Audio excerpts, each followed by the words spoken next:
নমস্কার দর্শক বন্ধুরা, আমি প্রতিমা। কুকিং উইথ প্রতিমা চ্যানেলে তোমাদের সবাইকে আবার একবার আন্তরিকভাবে সুস্বাগতম। আশা করি বন্ধুরা তোমরা সবাই খুব ভালো আছো, সুস্থ আছো। আমিও তোমাদের মতো ভালো বন্ধু পেয়ে বেশ ভালো আছি। আজকের রেসিপিটা শুরু করার আগে যে সমস্ত বন্ধুরা আজকে প্রথম আমার এই ছোট্ট চ্যানেলে এসে আমার এই রেসিপিটা দেখছো, তোমরা আমার এই চ্যানেলটাকে সাপোর্ট করে আমার বন্ধু হয়ে আমার পাশে থেকো। আমার জানা রেসিপিগুলো তোমাদেরও ভালো লাগবে। আর নতুন পুরনো সব বন্ধুরা রেসিপিতে লাইক দিয়ে দেখা শুরু করো। লাইক পেলে রেসিপি শেয়ার করার উৎসাহ অনেক বাড়ে।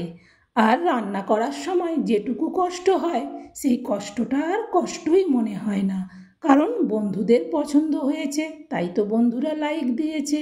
চলো তাহলে এবার আমরা রেসিপিটা শুরু করি। দেখো, রেসিপিটা শুরু করার জন্যে আমি এখানে 400 গ্রাম ঢ্যাঁড়স নিয়েছি। এই ঢ্যাঁড়সগুলো দিয়েই বানাবো আজকের টেস্টি রেসিপিটা। যেই রেসিপিটা ভাত, রুটি, পরোটা সবের সাথে খাওয়া যাবে। আর আমি এটা বানাবো সম্পূর্ণ নিরামিষভাবে, তাই তোমরা কেউ স্কিপ করে দিও না, প্রথম থেকে শেষ পর্যন্ত দেখো। চলো তাহলে ঢ্যাঁড়সগুলো এবার কেটে নিই। দেখো, ঢ্যাঁড়সগুলোকে আমি কেটে নিয়েছি। ঢ্যাঁড়সগুলো কাটার আগে ধুয়ে নিতে হবে। ধোয়ার পর তারপর ঢ্যাঁড়সগুলো কাটতে হবে। ঢ্যাঁড়সগুলো একটু লম্বা বড় ছিল, তাই আমি মাঝখান থেকে হাফ করে কেটে দিয়েছি। বেশি লম্বা হলে দেখতে ভালো লাগতো না, সেই জন্য কেটে দিয়েছি। আর দেখো, এই ঢ্যাঁড়সে দেওয়ার জন্যে আমি এখানে 4 চামচের মাপে 2 চামচ সরিষা নিয়েছি। এই শুধু সরিষাটা তো দিলে টেস্ট ততটা আসবে না, তাই এর সাথে আমি আর কি মশলা দেব, আর কিভাবেই বা রেসিপিটা বানাবো, কিভাবে বানালে সব থেকে সেরা স্বাদের ঢ্যাঁড়সের রেসিপি হবে, সেটা তোমরা স্কিপ করো না, প্রথম থেকে পুরো রেসিপিটা দেখো। তাহলে তোমরাও বুঝতে পারবে যে এইভাবে রান্না করলে ঢ্যাঁড়সটা কতটা সুন্দর লাগবে খেতে। আর যেহেতু নিরামিষ আছে, তাই এটা নিরামিষের দিনেও বানানো যাবে, এমনি দিনেও বানানো যাবে।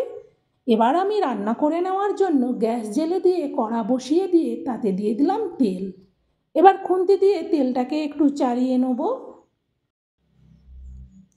এরপর তেলটা গরম হয়ে গেলেই এতে এবার ঢ্যাঁড়সগুলো দিয়ে দেবো। তারপর খুন্তি দিয়ে ভালো করে উল্টে পাল্টে ঢ্যাঁড়সগুলোকে একটু ভাজতে থাকবো।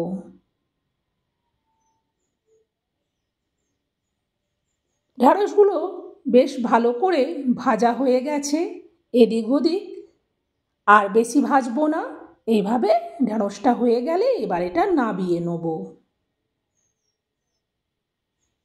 ঢ্যাঁড়সটা নাবিয়ে নেওয়ার পর কড়াতে আর একটুও তেল নেই, তাই অল্প তেল দিলাম। আর দিচ্ছি 2টো শুকনো লঙ্কা, দিচ্ছি অল্প একটু গোটা সরিষা। এবার এই লঙ্কা সরিষাটা একটু গরম হয়ে গেলেই ওতে দিয়ে দিচ্ছি একটা টমেটো পেস্ট। টমেটো পেস্টটা দেওয়ার পর খুন্তি দিয়ে ভালো করে একটু টমেটোটাকে নাড়াতে থাকবো। এরপর আমি এতে দিয়ে দিচ্ছি পরিমাণ মতো হলুদ, আর দেব পরিমাণ মতো লঙ্কার গুঁড়ো। লঙ্কা হলুদটা দেওয়ার পর আবারও একটু খুন্তি দিয়ে নাড়াতে থাকবো। এরপর এতে দিয়ে দিচ্ছি সরিষা বাটা। 400 গ্রাম ঢ্যাঁড়সের জন্যে 2 চা চামচ সরিষা হলেই হয়ে যাবে।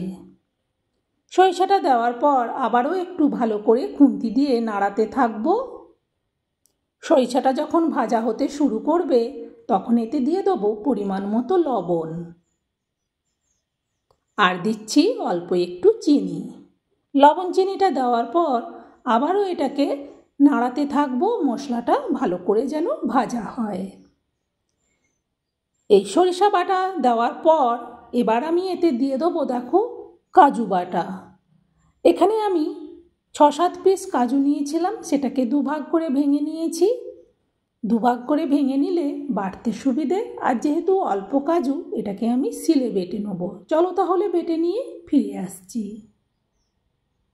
দেখো কাজু বাটাটা পুরোটা দিয়ে দিলাম। এই সরিষার সাথে এইভাবে অল্প একটু কাজু বাটা দিলে খুব টেস্টি হবে।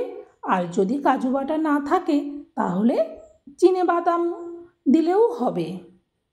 এইভাবে বাদাম দেওয়ার পর ভালো করে এটাকে ভেজে নেব মশলাটাকে। মশলাটা বেশ ভালো করে ভাজা হয়ে গেছে দেখো সুন্দরভাবে। এরপর এতে দিয়ে দেবো পরিমাণ মতো জল। জলটা দেওয়ার পর খুন্তি দিয়ে একটু নাড়িয়ে দেখে নিলাম এতে আরেকটু জল লাগবে। আরেকটু জল দেওয়ার পর খুন্তি দিয়ে ভালো করে মশলাটাকে জলের সাথে মিশিয়ে নিয়ে এবার এটাকে ঢেকে দেবো। 3-4 মিনিট বাদে ঢাকনাটা সরিয়ে দেখে নিচ্ছি ঝোলটা বেশ ফুটে গেছে। খুন্তি দিয়ে একটু নাড়িয়ে দিলাম। এরপর আমি এতে দিয়ে দেবো ভেজে রাখা ঢ্যাঁড়সগুলো। ঢ্যাঁড়সগুলো দেওয়ার পর খুন্তি দিয়ে ভালো করে একটু ঝোলের সাথে ঢ্যাঁড়সগুলোকে মিশিয়ে দেবো। তারপর এটাকে এবার ঢেকে দেবো। এবার গ্যাসটাকে একেবারে লো করে রাখবো। 3-4 মিনিট বাদে ঢাকনাটা সরিয়ে দেখে নিচ্ছি তরকারিটা বেশ সুন্দর ফুটছে। মাঝখানে এইভাবে একবার খুন্তি দিয়ে উল্টে পাল্টে দেখে নেওয়ার পর এটাকে আবারও ঢেকে দেবো। এখনও গ্যাসটাকে একেবারে লো করেই রাখবো। মিনিট 3-4 বাদে ঢাকনাটা সরিয়ে দেখে নিচ্ছি আর বেশি ঝোলটা মারবো না। এবার এই রকম অবস্থাতে নামিয়ে নেব। বন্ধুরা এই কারিটা দিয়ে সুন্দর ভাত রুটি পরোটা সব কিছু খাওয়া যাবে। এরকমভাবে একদিন ঢ্যাঁড়সের সুন্দর মজাদার সুস্বাদু রেসিপিটা বানিয়ে দেখো, দুর্দান্ত লাগে খেতে। এটা সম্পূর্ণ নিরামিষ আছে, তাই আমার সব বন্ধুরা বানাতে পারবে। আর এটা কেমন লাগলো সেটা অবশ্যই কমেন্টে জানিও। বন্ধুরা এটা শেয়ার করে দিও এইভাবে যাতে সরিষা বাটার সাথে অল্প কাজু দিয়ে সুন্দর ঢ্যাঁড়সের রেসিপিটা সবাই বানাতে পারে। আজকের মতো ঢ্যাঁড়সের রেসিপি শেষ। আবার অন্য দিন অন্য রেসিপি নিয়ে চলে আসব। ততক্ষণ তোমরা সবাই ভালো থেকো, সুস্থ থেকো। আর আমাকে কিন্তু ভালোবাসা দিতে ভুলো না।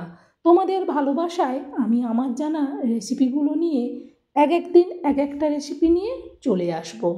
আজকের মতো বিদায় বন্ধুরা, সবাই ভালো থেকো, সুস্থ থেকো, টাটা।